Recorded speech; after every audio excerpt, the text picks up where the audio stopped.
존경하는 국민 여러분, 전북 전주 출신 정동영 의원입니다. 사드 배치는 하나의 무기 체계가 아닙니다. 대한민국 국민의 삶을 겹겹이 둘러싸고 있는 국제정치적, 경제적, 군사적 구조를 뒤흔드는 문제입니다. 사드 배치는 정파적인 문제가 결코 아닙니다. 사드 배치 이후에 우리 경제가 흔들리고 또 북한 비핵화의 문이 닫히고 그리고 한중 관계, 한러 관계가 적대 관계로 돌아서고 그리고 한국이 미국과 일본의 이익을 위한 희생양이 된다면 그렇게 해서 평화 통일의 길이 영영 멀어지게 된다면 아무리 대통령이 결정했다고 하더라도 국민의 대표기관인 국회가 초당적으로 머리를 맞대고 지혜를 모아야 할 문제입니다. 양파를 가로로 자른다고 생각해 보십시다. 양파의 핵심에 사드 배치 문제가 있습니다. 맨 외곽에 아시아 귀환 정책을 펴고 있는 미국 그리고 급속히 부상한 중국 간의 경쟁 구도가 자리 잡고 있습니다. 중국은 한사코 미국의 MD 전략에 대해서 거부해 왔습니다. 한국과 중국 간의 갈등은 불을 보듯 뻔합니다. 이제 냉전 시대에 동서 양진영으로 나뉘어 다투었던 한미일 남방삼각, 북중러 북방삼각 이 시대착오적인 대결 구도가 다시 한반도를 주변으로 형성됩니다. 미래로 가야 하는데 왜 지구상에서 한반도만 뒤로 후퇴하는 것입니까? 이 지구상에서 가장 위험하고 폐쇄적인 북한과 남한과의 관계는 더 적대와 증오가 깊어질 것입니다. 상시적인 안보 불안, 거기다가 북한 비핵화의 가능성마저 사라진다면 자 이렇게 국제적, 국가적, 지역적 대분란을 일으킬 사드 배치를 그것도 일방적이고 졸속하게 국민의 대표기관인 국회도 도외시한 채 그렇게 결정했다면 따져봐야 될 일 아닙니까? 이건 어쨌든 구조의 문제입니다. 구조입니다. 정부에서 설명하듯이 일개 포병중대의 문제가 아니지 않습니까? 총리께 묻겠습니다.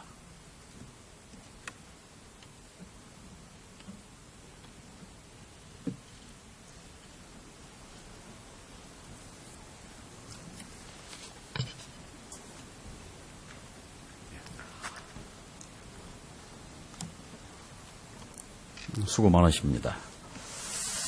일본이 지지하고 환영합니다. 일본이 지지하는 이유를 뭐라고 생각하십니까? 사드 배치를. 여러 가지 의견들이 있겠습니다만은 사드 배치에 대해서는 우리가 주권적으로 결정을 해야 될 일이고 우리의 안보를 지키기 위해서 주권적으로 결정을 했다는 점을 분명히 말씀드립니다. 일본이 지지하고 환영합니다. 일본이 왜 지지하고 환영합니까? 그 이유를 총리는 뭐라고 생각하십니까? 제가 지금 그 부분에 관해서 답변을 드린 것처럼 답변이 안 됐습니다. 여러 나라가 여러 가지 의견을 갖고 있는데 그 부분을 제가 다 일일이 말씀드리는 것보다는 사드는 우리의 국가 안전을 지키기 위한 것이다 하는 점을 거듭 말씀드립니다. 사드 문제의 본질이 여기에 들어 있습니다. 일본이 왜 지지하고 환영할까요? 총리의 견해가 없습니까? 제가 지금 거듭 말씀드리다시피 지금 이 문제의 핵심은 북한의 핵 고도화에 대한 대비입니다. 그것을 위해서 우리가 필요한 조치를 취하고 있는데 주변국이 여러 가지 다른 이야기를 갖고 다른 의도를 가지고 있다 하더라도 이거는 분명한 목적인 것을 우리는 방향을 잃지 않고 가야 된다고 생각합니다. 사드 배치에 대해서 일본이 지지하는 일본 국익 차원의 계산이 있었을 것 아니겠어요? 뭡니까? 일본에도 여러 가지 의견이 있을 겁니다. 그런 부분들을 제가 지금 여기서 포괄적으로 말씀드리는 건 적절치 않습니다. 대한민국의 국무총리가 사드 배치와 관련해서 일본의 국익에 대한 계산을 못하고 있다면 중대한 문제입니다. 어떻게 생각하세요? 지금 그런 부분에 관해서 거듭 말씀을 드렸습니다. 이 사드 배치의 목적에 대한 분명한 방향성이 필요하다고 생각합니다. 제가 답을 드리지요. 국익입니다. 일본의 국익에 사드 배치는 결정적으로 기여합니다. 아베 정부는 환호작약합니다. 군대를 못 갖게 돼 있는 평화헌법, 전쟁 권한을 포기한 일본 헌법을 고치는데 결정적인 유리한 원군을 만난 셈입니다. 그리고 이제 북한 핵 미사일 위협으로부터 사드 배치가 자신들을 좀 더 안전하게 해줄 것이라는 기대를 하고 있지 않겠습니까? 일본의 국익입니다. 문제는 국익입니다. 미국은 MD라는 세계적 전략을 동아시아에서 관철하는 데 성공했습니다. 미국도 좋아합니다. 국익입니다. 자, 중국과 러시아는 격렬하게 반발합니다.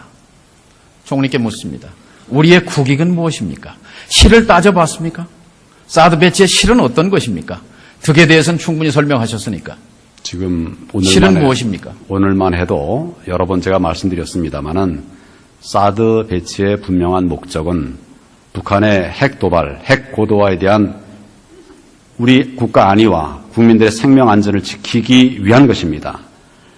다른 여러 가지 이해관계들을 따져야 될 것이고 또 검토할 필요가 있겠지만 가장 큰 검토 대상은 가장 우리가 고려해야 될 부분은 북한의 핵 도발에 대한 대응이 필요하다는 것입니다. 그렇게 되지 않는다면 다른 어떤 것들에 대한 검토도 사실은 좀 순서가 잘못된 것이라 이렇게 생각합니다. 정부 내에서 충분히 토론은 이루어졌습니까? 예, 충분히 논의가 이루어졌습니다. NSC에서 몇 번이나 열린 토론을 했습니까? 이 사드 배치와 관련해서 7월 7일 결정하는 NSC 말고. 네, 이 부분은 의원님 아시다시피 오래 전부터 저희가 검토하고 논의해 왔던 것입니다. 그런 것들을 치자면 많은 그런 회의가 있었고 또 논의가 있었던 것으로 그렇게 알고 있습니다. 그 논의에서 대한민국 국익이 침해되는 실에 대한 검토는 있었습니까? 없었습니까? 기본적으로 구체적인 세부적인 협의 내용은 제가 참석하지 않는 회의가 대부분이었기 때문에 일일이 다 말씀드릴 수는 없습니다만은 기본 방향은 우리 국가 안보, 국익, 또 우리 국민들의 안전 이런 것들이 제1의 목표였다. 나머지 부분들에 대해서도 검토를 한 것으로 그렇게 알고 있습니다. 한 가지만 얘기해 보시죠. 사드 배치로 우리가 잃는 것 첫 번째는 무엇입니까? 잃는다고 단정을 지금 말씀드리기는 어렵습니다. 그러나 우려하는 것들은 있습니다. 이를테면 중국의 무역 보복이라든지 이런 것들을 우려합니다만은 저희들이 충분하게 당사국들과 설명을 하고 또 이해를 구하고 있습니다. 이 사드라고 하는 것은 제3국을 향하는 것이 아니다.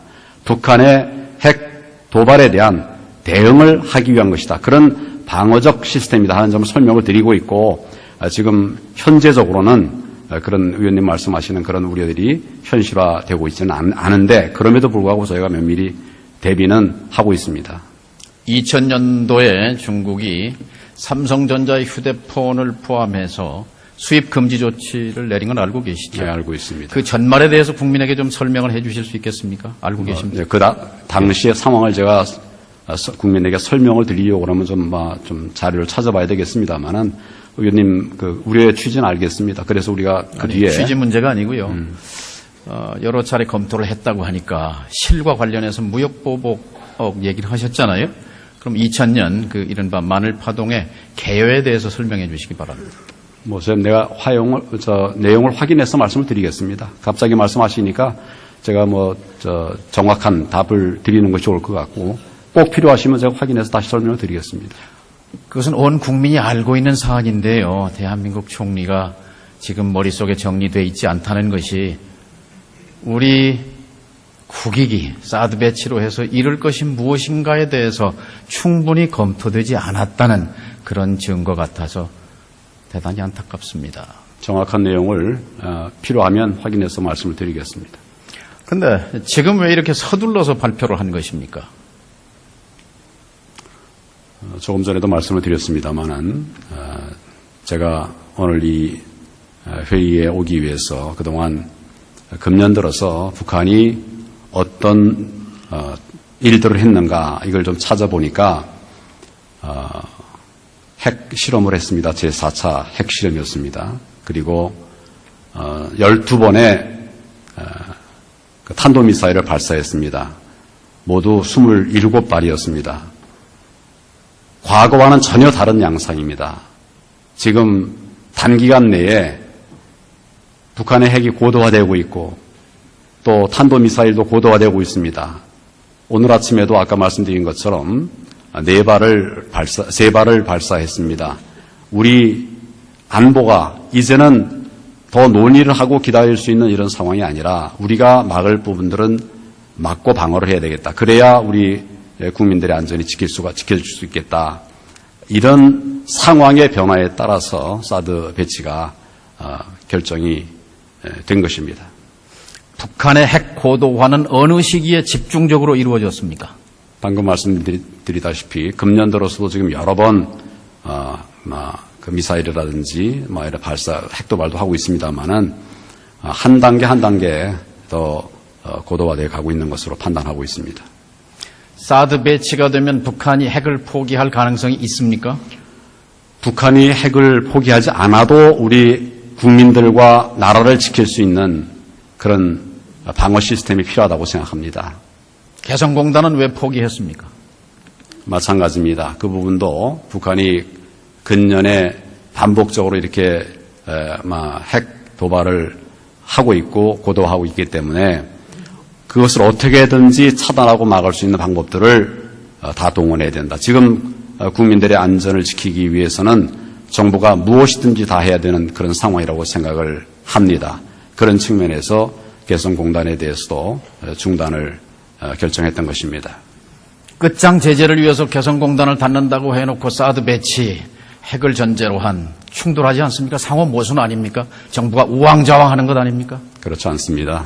북한의 핵 고도화에 대한 대책은 한 가지 방법으로 되는 것이 아닐 것입니다. 의원님 잘 아시다시피 우리가 할 수 있는 모든 조치, 모든 대응을 다 통해서 북한의 핵 도발 의지를 차단하고 끊고 그 북한의 핵셈법을 바꿔야 된다고 하는 것이 들 생각이고 그런 기본 방향 하에 국제사회와 함께 정부가 대처해 나가고 있습니다.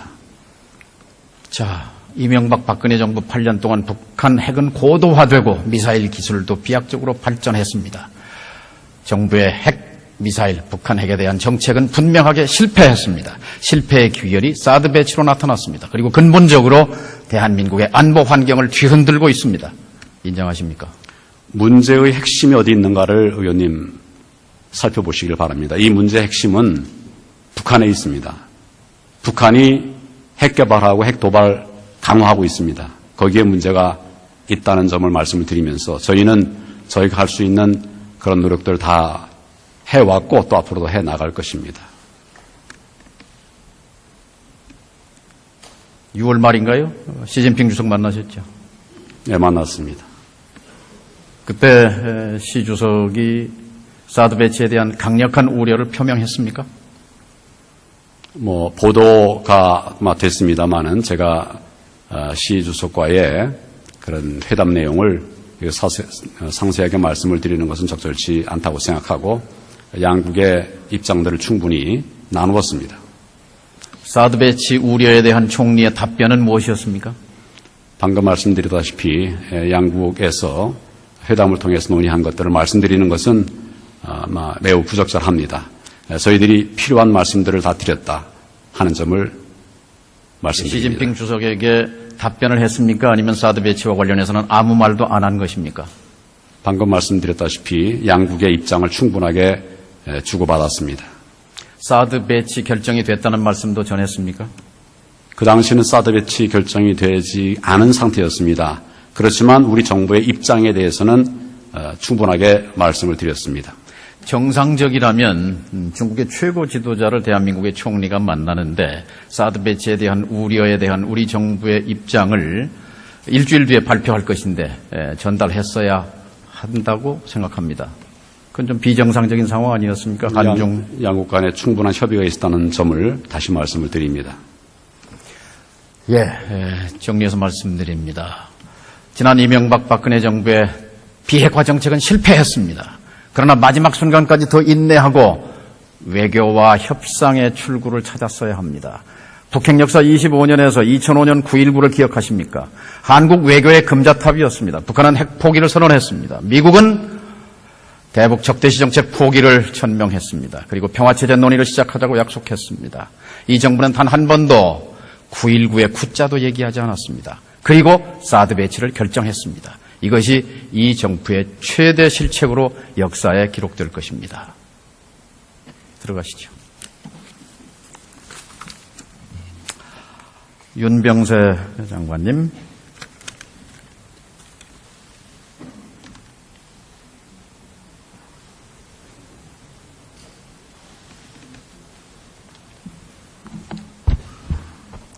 지난 몇 달 동안 우간다도 가시고 쿠바도 가시고 대북제재 국제공조를 끌어내기 위해서 동분서주하셨는데 사드 배치로 대북제재 국면이 끝난 것입니까? 바로 이틀 전에 우리가 몽골에서 열렸던 제11차 아셈 정상회의에서 아주 강력한 의장성명을 채택했습니다. 중국과 러시아의 지도자까지 도 참석을 해서 역대 아셈 정상회담 20년 동안 가장 강력한 그러한 북핵 규탄문을 채택하고 또 안보리 결의를 다시 한번 철저히 준수해야 된다는 입장을 그런 공감대를 형성을 했습니다. 앞으로도 대북 제재에 대한 중국과 러시아의 협조를 끌어내기 위해서 윤 장관께서는 대화가 가능하다고 보십니까? 그날도 제가 같은 테이블에서 저녁을 하면서 여러 가지 참석했던 의상들, 그 자리에는 이제 왕이 부장도 있었습니다만은 여러 의상들하고 다양한 얘기를 했습니다. 사드 배치 발표하던 날 윤 장관께서는 백화점에 머물렀다고 해서 구설수에 올랐습니다만 그 시간 외교부 장관의 정 위치는 어디였어야 합니까? 의원님 잘 아시겠습니다만은 이 대한민국 외교장관은 365일 24시간 항상 얼러트가 되어 있는 상태입니다. 그리고 여러 번 제가 상임위에서도 말씀을 드렸습니다만은 이 문제에 대해서는 수차에 걸친 그런 NSC 그런 회의 과정에서 충분히 이런 지금 여러 가지 저희 입장을 의견 교환을 했고 또 그 전날 결정되는 그 과정에서 참여를 했기 때문에 발표문이라든가 제가 할 역할에 대해서 이미 시간 계획표도 다 숙지가 돼 있고 또 실제로 그날 오후에도 제가 이 문제와 관련된 유관 외국 인사를 만나서 또 협의를 했습니다. 그렇기 때문에 그러한 모든 문제에 대해서 준비가 되었다. 이걸 다시 한번 제가 분명히 말씀을 드립니다. 그 시간 윤병세 장관의 정위치는 북경이거나 아니면 외교부에서 전략회의를 주재했어야 맞습니다. 아니, 박근혜 대통령은 셔틀 외교, 정상 외교를 했어야 맞습니다. 중국을 당일치기로 갔다 올 수 있습니다. 모스크바를, 미국을 국가의 운명이 십자로에 서 있는데 대통령과 외교장관은 정위치에 있지 않았습니다. 자, 지금은 양자택일의 시대가 아니죠. 물론입니다. 미얀마와 베트남은 미국과 중국 사이에서 완충국가로 불립니다. 미국과 중국 어느 편에 일방적인 편을 든 적이 있습니까? 베트남은 최근 아주 관계가 좋아지고요. 또 미얀마도 민주화되면서 미국을 포함한 국제사회와 과거 어느 때보다 그런 인게이지먼트를 강화하고 있습니다. 자, 양자택일의 시대가 아닌데 우리는 한미일 남방 삼각을 선택했습니다. 역사적인 실책입니다. 자, 북방 외교는 포기한 것입니까? 저는 기본적으로 의원님께서 또 일부에서 말씀하시는 그런 지금 이 시점을 남방 삼각과 북방 삼각의 구도로 보는 것은 과거 냉전 시대의 그런 패러다임을 그대로 지금 말씀하시는 그런 측면이 있기 때문에 저희 정부로서는 그렇게 보지 않는다는 걸 분명히 말씀드립니다. 지금 북핵 문제는 아까 총리께서도 말씀하신 것처럼 안보를 위해서 중국과 러시아가 참석한 가운데 스스로가 스스로에게 부여한 하나의 법입니다. 그래서 중국과 러시아는 스스로가 만든 법을 위반해서 하셔도 안 되고 위반할 수도 없습니다. 그것은 국제사회 모두가 마찬가지입니다. 그렇기 때문에 이번에 아셈 정상에서도 이런 의장성명을 낸 것이고 또 앞으로도 중국과 러시아를 포함한 모든 국제사회 회원국들이 이를 함부로 위반할 수가 없는 그런 사안입니다. 정부의 안이한 낙관론에 대해서 불안을 금할 수 없습니다. 노태우 정부에서 배워야 합니다. 현 정부의 할아버지 정부 아닙니까? 자, 냉전의 끝자락에서 소련 수교, 중국 수교로 국가를 키우고 외교를 그리고 경제를 키웠습니다. 자, 북방 정책을 포기하고 북방 외교를 포기하고 국가의 생존, 국민의 번영이 가능합니까? 노태우 정부 한번 비교해 보십시오. 이 정부의 정책을. 아마 그 당시에 한러 간의 접촉, 한중 간의 접촉과 지금 박근혜 정부에서의 한중 간의 접촉과 한러 간의 접촉은 상전백회의 차이가 있습니다. 제가 1년에 보통 왕이 부장이랑 보통 대여섯 번을 만나고 러시아랑도 금년 상반기에만 3번을 만났습니다. 또 금년 하반기에도 러시아와 많은 중요한 일정이 있습니다. 아마 앞으로 또 기회가 되면 꼭 밝힐 수가 있을 것입니다.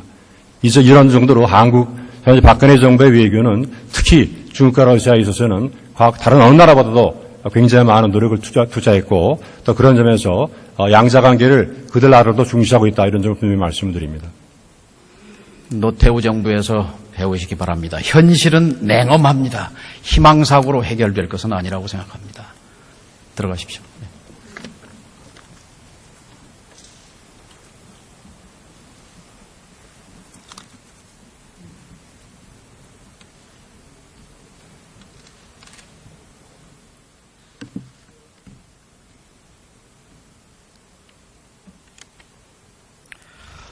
존경하는 국민 여러분, 사드를 발사해야 하는 상황이라면 이미 전쟁 상태입니다.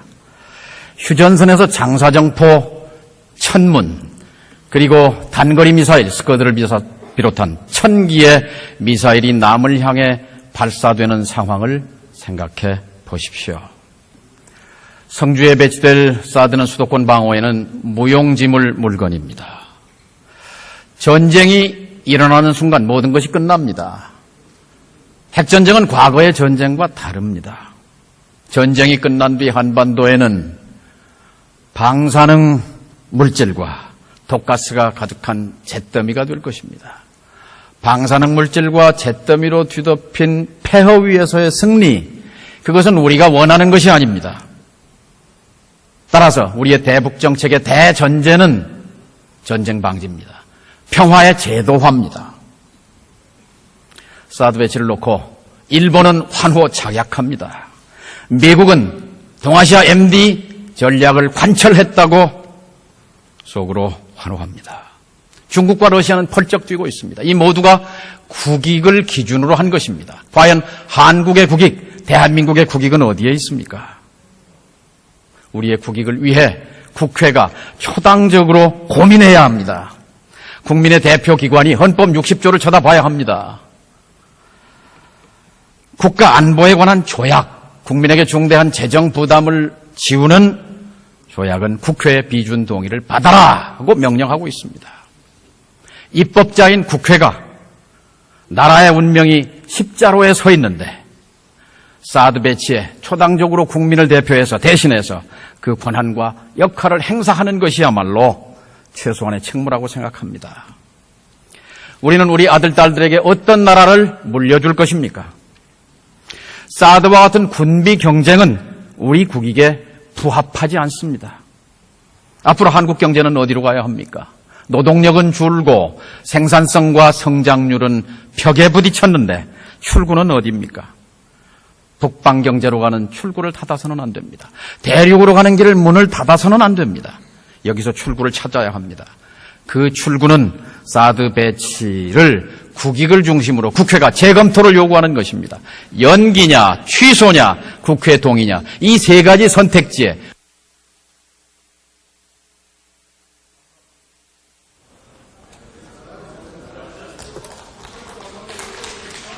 정동영 의원 수고하셨습니다. 다음은 강원 춘천 출신의 새누리당 김진태 의원 나오셔서 질문해 주시기 바랍니다.